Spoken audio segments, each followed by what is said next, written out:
Brahmanaidu YCP నుంచే ఎందుకు అసలు వలసల జోరు కొనసాగుతూ ఉంది. పార్టీ మారుదాం అనుకుంటున్నటువంటి నేతల్ని వైకాపా అధినేత ఎందుకు బుజ్జగించలేకపోతూ ఉన్నారు. కనీసం పిలిచి మాట్లాడే ప్రయత్నం కూడా ఎందుకు చేయలేకపోతూ ఉన్నారు. పార్టీకి రాజీనామా చేద్దాం అనుకుంటున్నటువంటి చేసినటువంటి నేతల్ని ఎందుకు వైకాపా అధిష్టానం కనీసం సంప్రదింపులు కూడా జరపలేకపోతూ ఉంది. బాలశౌరి లాంటి కీలకమైనటువంటి బలమైనటువంటి నేతల్ని కనీసం పిలిచి మాట్లాడే పని కూడా ఎందుకు చేయలేకపోతుంది. అంటే జగన్ తీరుతో అటు టీడీపీ జనసేనకి అడ్వాంటేజ్గా మారుతూ ఉందా? కనీసం పిలిచి కూర్చోబెట్టి మాట్లాడేటువంటి పరిస్థితుల్లో ఎందుకు వైకాపా అధిష్టానం లేదు. 2019 ఎన్నికలు చూస్తే ఒక పక్క విజయసాయిరెడ్డి, ఒక పక్క సజ్జల రామకృష్ణారెడ్డి, ఒక పక్క వైవి సుబ్బారెడ్డి, ఒక పక్క పెద్దిరెడ్డి రామచంద్రారెడ్డి. ఈ పెద్దరెడ్డిలు అందరూ కూడా ఎక్కడెక్కడ ద్వితీయ తృతీయ శ్రేణి నాయకులు ఉన్నారో నియోజకవర్గాల్లో వాళ్ళందరినీ ఒక్కొక్కరిని తీసుకొని వచ్చి అప్పుడు వైకాపా అధినేత ఏపీ ప్రతిపక్ష నేతగా ఉన్నటువంటి జగన్మోహన్ రెడ్డి గారి దగ్గర కూర్చోబెట్టి మాట్లాడించి వారందరికీ కమిట్మెంట్స్ ఇప్పించి మీరు పార్టీ వదిలి వెళ్ళొద్దు, మీరు పార్టీలోకి రావాలి, మీకు ఎమ్మెల్సీలు ఇస్తాం గెలిస్తే అంటూ బుజ్జగించి మరి ఒక్కొక్క నియోజకవర్గంలో 3, 4, 5 నేతల్ని ఎమ్మెల్యే స్థాయి నేతలను తీసుకోవడం ఈరోజు కొంప ముంచినటువంటి పరిస్థితి. బహుశా వాళ్ళందరికీ అప్పట్లో సరే ఈ ఎలక్షన్ సపోర్ట్ చేయండి, ఎలక్షన్ అయిపోయిన తర్వాత అధికారంలోకి వస్తే ఎమ్మెల్సీ ఇస్తామని కూడా చెప్పుంటారు, లేదా వచ్చే ఎన్నికల్లో టికెట్ ఇస్తామని చెప్పుంటారు. ఇలా ఎవరికి నచ్చిన రీతిలో వారికి నచ్చినట్లు 2019లో ఎవరైతే విపరీతంగా వలసలు వచ్చారో కాంగ్రెస్ నుంచి కానీ తెలుగుదేశం నుంచి కానీ వాళ్ళందరినీ కూడా పార్టీలోకి తీసుకొని జాయిన్ చేసుకొని కొంతమందికి టికెట్లు అడ్జస్ట్ చేశారు, కొంతమందికి ప్రామిసులు చేశారు. మరి ఆ ప్రామిసులు పూర్తిగా నిలబెట్టుకోలేకపోయారు అనేటువంటి మాట వాస్తవం. ఎందుకంటే ఒక నియోజకవర్గంలో ఒక నేతకే టికెట్ ఇచ్చే పరిస్థితి, 4, 5 తీసుకొని వచ్చి ఒకరికి తెలియకుండా ఒకరికి బొజ్జగించి మీకు ఎమ్మెల్సీ ఇస్తాము, మంత్రిని చేస్తాము, లేకపోతే వచ్చే ఎన్నికలు టికెట్ ఇస్తాము, లేకపోతే రాజ్యసభకు పంపిస్తామని చెప్పేసి ప్రతి నేతకి కనపడ్డ నేత కనలా చెప్పటం వల్ల చివరికి వచ్చేసరికి ఏమైందంటే 2024 ఎన్నికల్లో నియోజకవర్గంలో అభ్యర్థులను కూడా వెతుక్కోవాల్సినటువంటి పరిస్థితి. కానీ నిజం చెప్పిన అబద్ధం చెప్పిన ఆ రోజు బుజ్జగించారు. ఈ పెద్దరెడ్లు అందరూ కలిసి ప్రతి నియోజకవర్గం మీద ఫోకస్ చేసి ద్వితీయ తృతీయ శ్రేణి నాయకులందరినీ తీసుకుని వచ్చి ఆ నియోజకవర్గంలో పార్టీ బలోపేతాన్ని కృషి చేశారు. కాబట్టి 151 సీట్లతో ఘనమైనటువంటి విజయం ఆ రోజు వైఎస్ఆర్సీపీ సాధించింది. మరి ఈరోజు బుజ్జగించే నాయకుడు లేడు. ఒక నేత రాజీనామాకి సిద్ధంగా ఉన్నామంటే కనీసం అతనికి ఎవరు ఫోన్ చేసే పరిస్థితి కూడా లేదు. ఎందుకట్లా? సో వైకాపా అధినేత తీరు, అదేవిధంగా అధిష్టానంలో ఉన్నటువంటి పెద్దరెడ్డి తీరు వల్ల ఈ టీడీపీ జనసేనకి అడ్వాంటేజ్ అవుతుందనేటువంటి అంశాలు చర్చిద్దాం. అదేవిధంగా వలసల జోరు, మరి ఈ వలసలు అయితే ఇప్పుడల్లా ఆగేటట్లు లేవు. మరి ఈ వలసలు రానున్న రోజుల్లో రానున్న ఎన్నికల్లో వైఎస్ఆర్ కాంగ్రెస్ పార్టీని ఏ విధంగా మరి దెబ్బతీసేటువంటి పరిస్థితులు ఉన్నాయనేటువంటి అంశాలు చర్చిద్దాం. ఇదే వాళ్ళ హాట్ టాపిక్. ఈ హాట్ టాపిక్లో మనతో పాల్గొనడం కోసం విజయకిరణ్ గారు తెలుగుదేశం పార్టీ నాయకులు మనతో జూమ్కలు అందుబాటులో ఉన్నారు. అదేవిధంగా దాసరి కిరణ్ గారు జనసేన పార్టీ రాష్ట్ర అధికార ప్రతినిధి మనతో జూమ్కలు అందుబాటులో ఉన్నారు. అదేవిధంగా వెంకటరెడ్డి గారు వైఎస్ఆర్ కాంగ్రెస్ పార్టీ సీనియర్ నాయకులు మనతో జూమ్కలు అందుబాటులో ఉన్నారు. రైట్, ముందుగా వెంకటరెడ్డి గారితో మాట్లాడదాం, వైసీపీ సీనియర్ నాయకులు. వెంకటరెడ్డి గారు గుడ్ మార్నింగ్ అండి. గుడ్ మార్నింగ్ బ్రహ్మనాయుడు గారు, మీకు ప్యానెల్లో ఉన్న అందరికీ అట్లానే ప్రైమ్ నైన్ ప్రేక్షకులందరికీ నమస్కారాలు. ఇప్పుడు మీరు ఇంట్రొడక్షన్ లో చెప్తే నాకు ఆశ్చర్యం కలుగుతుంది. పెద్దరెడ్డి ఎందుకంటే ఆశ్చర్యం కలుగుతా మాట్లాడుతున్నా. ఎందుకంటే పెద్దరెడ్లు బొజ్జగించారంట అంతకుముందు, ఇప్పుడు బొజ్జగించట్లేదు. అసలు వైసీపీ నుంచి ఎందుకు ఎంతమంది నాయకులు వెళ్ళిపోయారంటే, 10 మంది వెళ్ళిపోయారా సార్? 15 మంది, లక్షలాది మంది నాయకుల్లో 10 మంది 15 మంది వెళ్ళిపోయారా? లేదంటే మేము 58 అసెంబ్లీ నియోజకవర్గాలు 10 పార్లమెంటు నియోజకవర్గాలకు సంబంధించి మార్పులు చేర్పులు జరిపామంటే 68, ఇంకొన్ని జరుగుతా ఉన్నాయి. ఈ 68లో ఎంతమంది వెళ్ళిపోయారు? 4, 3, 5 చెప్పండి సార్. అంటే ఎవరైతే సీట్లు రానటువంటి వాళ్ళు ఒకళ్ళు ఇద్దరు వెళ్ళిపోతారు. ఈ సహజం. 2014 అప్పుడు మా దగ్గర సీట్లు ఎక్స్పెక్ట్ చేసి రానాళ్ళు వెళ్ళారు. 2019 అప్పుడు సీట్లు ఎక్స్పెక్ట్ చేసి రానాళ్ళు వెళ్ళారు. గెలిచిన తర్వాత కూడా 67 మందిలో 23 మంది వెళ్ళిపోతే ఇంకా వైఎస్ఆర్ కాంగ్రెస్ పార్టీ పని అయిపోయిందని చెప్పి అంతర్జాతీయ స్థాయి మేధావులందరూ కూడా డిస్కషన్ పెట్టారు, ఈ పార్టీ పని అయిపోతుందని చెప్పి. ఏమైంది? పార్టీ పని అయిపోయిందా? పార్టీకి 151 సీట్లు వచ్చినాయా? ఎక్కడైనా ఒక కాన్స్టిట్యున్సీలో మాకు 5, 6, 10 మంది కూడా ఉన్నారు కాంపిటీషన్. సీట్లు ఎక్స్పెక్ట్ చేసినటువంటి వాళ్ళు ఉంటారు. దాంట్లో 10 మంది ఎక్స్పెక్ట్ చేశారనుకోండి, ఒకరికే ఇస్తారు. ఆ ఒకరికి ఇచ్చినప్పుడు మిగిలిన 9 మందిలో ఒక 8 మంది పార్టీని అంటిపెట్టుకొని ఉంటారు. ఎవరో ఒకళ్ళు వెళ్ళిపోతే వెళ్ళిపోయారనంటే ఇంకా సీట్లు డిసైడ్ చేయకముందే పక్క పార్టీల్లో మీరు అన్నట్టుగా ఇదే రాజధాని జిల్లాలో, ఇదే కృష్ణా జిల్లాలో ఏదైతే తిరువూరు అసెంబ్లీ నియోజకవర్గ ఇన్ఛార్జిగా ఉన్నటువంటి స్వామిదాస్ కావచ్చు, లేదంటే ప్రస్తుత ఎంపీగా ఉన్నటువంటి కేసినేని నాని కావచ్చు, మరి మొన్నటిదాకా గుంటూరు జిల్లాలో తెలుగుదేశానికి ఆయుపట్టుగా ఉన్నటువంటి రాయపాటి కుటుంబం కావచ్చు, మరి వీళ్ళందరూ ఇంకా సీట్లు డిసైడ్ చేయకముందే వాళ్ళు బయటికి వెళ్ళిపోతే మరి దాని గురించి ఎక్కడ డిస్కస్ చేయకుండా వైఎస్ఆర్సీపీ సీట్ ఇవ్వలేదు కాబట్టి ఒక వ్యక్తి వెళ్ళిపోయాడని అంటే, బాలశౌరి గారు 2009లో ఓడిపోయినా 2014లో వైఎస్ఆర్ కాంగ్రెస్ పార్టీ సీట్ ఇచ్చింది, 2014లో అతను ఓడిపోయినా 2019లో సీట్ ఇచ్చింది, 2019లో ఆయన మచిలీపట్నం నుంచి గెలుస్తున్నారు. సో ఆయనకి మచిలీపట్నం ఇప్పుడు సీట్ ఇవ్వలేమన్నారు. ఇవ్వలేనప్పుడు పక్క పార్టీలో ఇస్తారంటే ఆయన వెళ్ళిపోతే ఏదో వైఎస్ఆర్ కాంగ్రెస్ పార్టీ పని అయిపోయింది. స్టార్టింగ్ నుంచి మీరు చూడండి సార్, జగన్మోహన్ రెడ్డి గారు రాజకీయ ప్రస్థానం బిగిన్ అయినప్పటి నుంచే రాజశేఖర రెడ్డి గారు చనిపోగానే జగన్మోహన్ రెడ్డి గారు పని అయిపోయింది అన్నారు.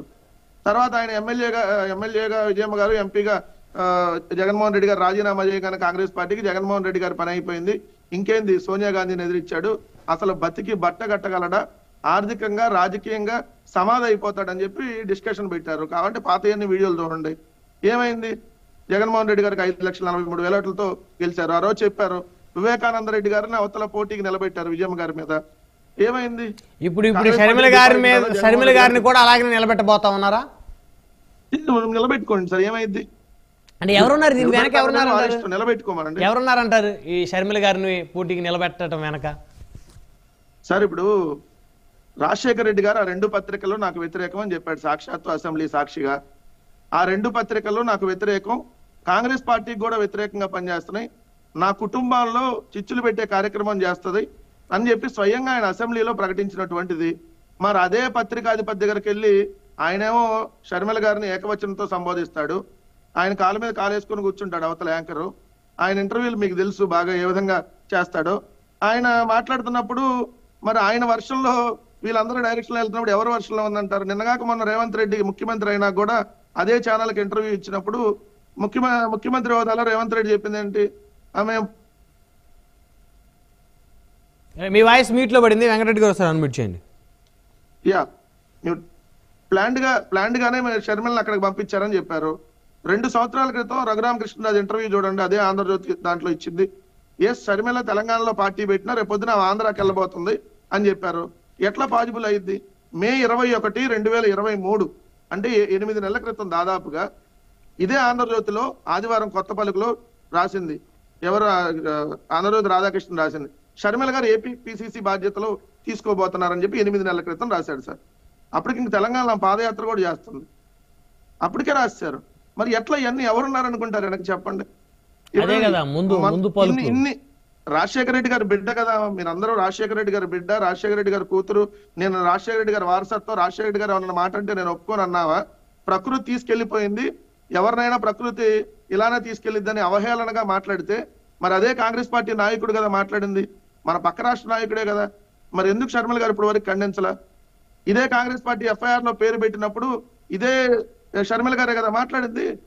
ఇదే షర్మిల గారు సోనియా గాంధీ గారి దగ్గరికి షర్మిల గారు, జగన్మోహన్ రెడ్డి గారు, విజయమ్మ గారు ముగ్గురు వెళ్ళి ఓదార్పేతకు పర్మిషన్ అడిగితే ఆమె నేను ఇవ్వను, జిల్లాలో కూర్చోబెట్టుకొని వాళ్ళకేమి ఇవ్వాలి అవన్నీ ఇచ్చుకొని మీటింగ్ పెట్టి ఇలా తిరిగితే మేము ఒప్పుకోమని చెప్తే అప్పుడు షర్మిల గారు కదా మాట్లాడింది. అంటే మొన్న చెప్పారు కదా వెంకటరెడ్డి గారు, ఇడుపులపాయలో షర్మిల గారు ఎప్పుడైతే కాంగ్రెస్ లో ఇంకా జాయిన్ అవ్వకముందు రాజశేఖర రెడ్డి గారి పేరు ఎఫ్ఐఆర్ లో చేర్చడం వెనక సోనియా గాంధీ గారి హస్తం లేదని సోనియా గాంధీ గారు నాకు చెప్పారు, అసలు ఆవిడకి ఆ విషయాలే తెలియవు అని చెప్పారు, నిజంగా చాలా బాధేసింది అని షర్మిల గారు చెప్పారు. మరి అంటే ఒకవేళ వారు అబద్ధం చెప్పారంట. బ్రహ్మనాయుడు గారు ఇదే కాంగ్రెస్ పార్టీ ఎమ్మెల్యేగా శంకర్రావు ఏం చెప్పాడు సార్, ఒకసారి రిమైండ్ చేసుకోండి. సోనియా గాంధీ చెప్తే నేను రాజశేఖర రెడ్డి గారి దాని మీద అన్ని వేసాను, జగన్మోహన్ రెడ్డి గారి మీద కేసులు వేసాను అని చెప్పి సాక్షాత్తు కాంగ్రెస్ పార్టీ ఎమ్మెల్యేగా మాట్లాడినటువంటి సందర్భాలు మనం మర్చిపోయాం. నేను కన్విన్స్ అయిపోయానంటే ఇప్పుడు రాజశేఖర రెడ్డి గారి బ్రదరు, లేదా రాజశేఖర రెడ్డి గారి ఇంకా చుట్టాలో, లేదంటే రాజశేఖర రెడ్డి గారి అమ్మాయో సోనియా గాంధీ చెప్పింది కాబట్టి నేను కన్విన్స్ అయిపోయానంటే అది నమ్ముతారా ప్రజలు? అది కూడా ఎప్పుడు కన్విన్స్ అయ్యారంట? 2009లో రాజశేఖర రెడ్డి గారు చనిపోతే 2024లో కన్విన్స్ అయ్యిందంట. 2009లో ఆయన రాహుల్ గాంధీ గారిని ప్రధానమంత్రి చేద్దాం అనుకుంటే 2010 పోయింది, 15 పోయింది, 2020 పోయింది, 24కి వచ్చేటప్పటికి ఒక ఆ విషయం గుర్తొచ్చిందంట. సో ఇవన్నీ చూడరా ప్రజలు అంత వైఎస్ షర్మిల కాదా? ఇప్పుడు వైఎస్ షర్మిల కాదా అని నేను అంటలేదు. తర్వాత మెరిషమల్లి షర్మిల కూడా అవ్వచ్చుగా. మీకు సపోర్ట్ చేసినంత కాలం వైఎస్ షర్మిల అవుతుంది, ఆ తర్వాత ముసురుపల్లి షర్మిల అవుతుంది. మరి విమలమ్మ గారు ఒక ఆవిడ ఉన్నారు కదా సార్, వైఎస్ విమలమ్మ గారు అని చెప్పేసి ఆవిడేమవుతారు? కాదు కదా సార్, బ్రహ్మనాయుడు గారు మీకు సిస్టర్ ఉందనుకోండి, సర్టిఫికెట్ లో పేరు ఉండొచ్చు, ఎందుకంటే మీ సిస్టర్ గా అమ్మాయి మీ దగ్గర చదువుకున్నట్టుగా సర్టిఫికెట్ లో అదే పేరు ఉంటే ఎస్ అలానే పిలుస్తాం. తర్వాత మార్పులు చేర్పులు కొంతమంది చేసుకుంటారు. బట్ మీ సిస్టర్ కు పుట్టే అబ్బాయి అమ్మాయి కూడా మీ ఇంటి పేరు రాదు కదా బ్రహ్మనాయుడు గారు, వస్తుందా? ఇది మీరు ఫస్ట్ లోనే ఖండించాల్సింది, 30 సంవత్సరాల క్రితమే ఖండించాల్సింది. నేను అనేది ఎవరిని, ఇప్పుడు ఆ వైఎస్ రాజారెడ్డి అని ఇన్వైట్ చేశారు, ఎస్ పెట్టుకుంటలో తప్పలేదు. బట్ అనిల్ గారి ఇంటి పేరు వస్తుందా, లేదంటే తాతల ఇంటి పేరు వస్తుందా? ఇప్పుడు నారా లోకేష్, నందమూరి లోకేష్ గాడు కదా, నారా భువనేశ్వర్ అవ్వచ్చు, నందమూరి భువనేశ్వర్ మరి నారా భువనేశ్వర్ అయింది ఈ రోజు. మరి వాళ్ళే నారా పెట్టుకున్నారు అక్కడ, కొంతమంది మరి నందమూరి అని పెట్టుకుంటారు. సో రకరకాలుగా వాళ్ళని ఇప్పుడు పెట్టుకుందా లేదా ఇంటి పేరు పెట్టుకోగానే వచ్చేస్తుందా అంటే, రాజశేఖర్ గారి కుటుంబంలో అనేక మంది ఉన్నారు, వైఎస్ఆర్ ఇంటి పేరుతో వాళ్ళ తమ్ముళ్ళు అన్నలు ఉన్నారు, అందరికీ అవన్నీ రావు కదా. సో నేను ఒకటి స్పష్టంగా చెప్తా, వైఎస్ఆర్ కాంగ్రెస్ పార్టీ ఎప్పుడు సింగిల్ గానే రాజకీయాలు చేసేటటువంటి పార్టీ, బట్ ఒంటరి మాత్రం కాదన్న విషయం గుర్తుపెట్టుకోవాలి. ఒకటే రాజకీయ పార్టీ, జగన్మోహన్ రెడ్డి గారు ఒక్కడే, బట్ ఒంటరి కాదు. ఎందుకంటే మా వెనకాల లక్షలాది మంది మా పార్టీకి సంబంధించినటువంటి కార్యకర్తలు ఉన్నారు, కోట్లాది మంది ప్రజలు ఉన్నారు. మేము 2014లో పోటీ చేసాం అన్ని అసెంబ్లీలకి, 2019లో పోటీ చేసాం, రేపు 24లో పోటీ చేయబోతున్నాం. ఒక అసెంబ్లీ ఒక పార్లమెంట్ నుంచి 67 నుంచి 151 175కి ఏ విధంగా వెళ్ళాలనే దాంట్లో మార్పులు చేర్పులు చేసుకుంటున్నాం. దాంట్లో ఒకళ్ళిద్దరికి సీట్లు రానటువంటి వాళ్ళు వెళ్ళిపోతారు. దాంట్లో ఏముంది పెద్దగా. ఇప్పుడు జనసేన ఉంది సార్, జనసేనకు సంబంధించి ఒక ఎగ్జాంపుల్ తీసుకుందాం. తోట చంద్రశేఖర్ గారు, లేదంటే మీరు అన్నట్టు జేడి లక్ష్మీనారాయణ గారు, లేదంటే ఆ పార్టీలో గెలిచిన ఏకైక ఎమ్మెల్యే, లేదంటే మాదాసు గంగారాం గారు, లేదంటే మీరు అన్నట్టుగా రాజు రవితేజ్ గారు, మొన్న ఈ మధ్య కూడా పెడన్ నియోజకవర్గ ఇన్ఛార్జు, అంతకుముందు అనకాపల్లి పోటీ చేసిన అభ్యర్థు, లేదంటే ఎంతమంది వెళ్ళిపోయారు కదా. వెళ్ళిపోతే జనసేన పని అయిపోయింది. ఇంకా జనసేనలో ఎవరు పోటీ చేసేవాళ్ళు లేరంటే ఎందుకు రేపు పొద్దున కిరణ్ గారికి రావచ్చేమో అవకాశం పోటీ చేయడానికి, లేదంటే మన ప్యానల్లో వచ్చే మిగిలిన అధికార ప్రతినిధులకు కూడా రావచ్చేమో. సో వెళ్ళిపోతే ఇప్పుడు ఒక రాజకీయ పార్టీలో 10 మంది వెళ్ళిపోతే రాజకీయ పార్టీ పని అయిపోయిందని అనుకుంటే